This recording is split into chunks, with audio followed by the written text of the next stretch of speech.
Hi, my name is Nathan Florsheim, and I am a photo and video instructor at the Evanston Art Center.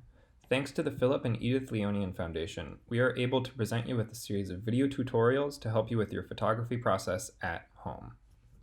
In this video, we're going to be going over how to resize and resample your photos using Affinity. This is helpful when you're trying to make your photo a specific size or you need to change the file size so you can email it or submit it somewhere. You'll want to navigate up to your Document tab at the top of the window, scroll down, and select Resize Document.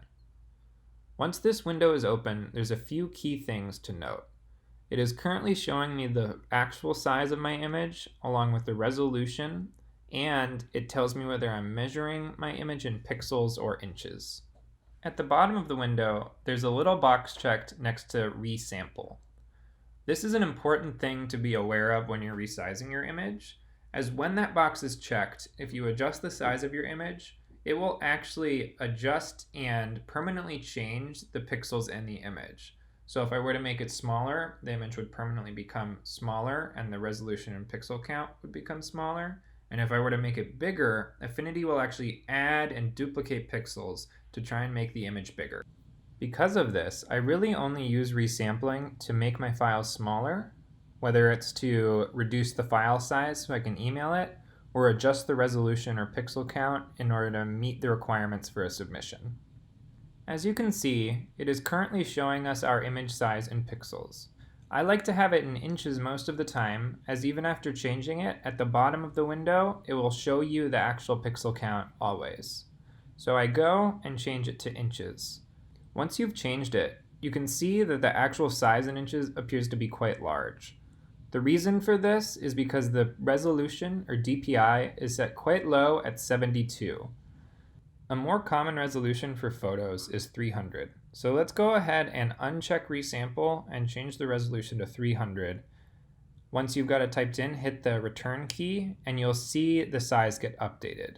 The reason for this is because when you're resizing, not resampling your image, the actual number of pixels is never changing. The only thing that's changing is how densely packed they are.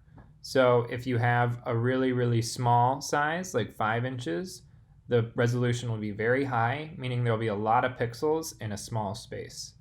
If you were to have a very large image, like 24 by 30, then those pixels will be more spread out across a large space.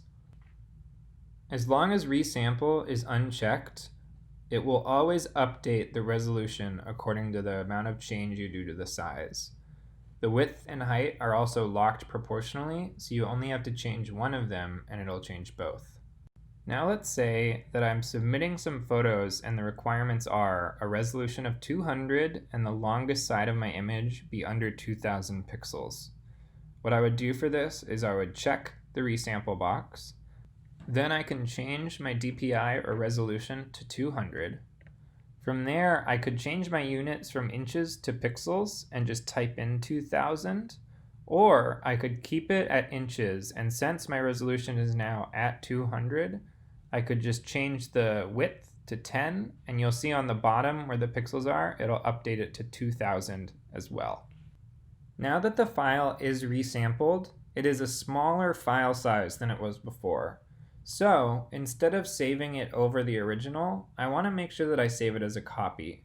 As if I were to save it over the original, that would mean that file size is now permanently and forever smaller than it was originally. When I save it as a copy, that means I have the original file size along with the smaller one. I would just do the typical file save as process, and I will just add to the end of the file name something like smaller.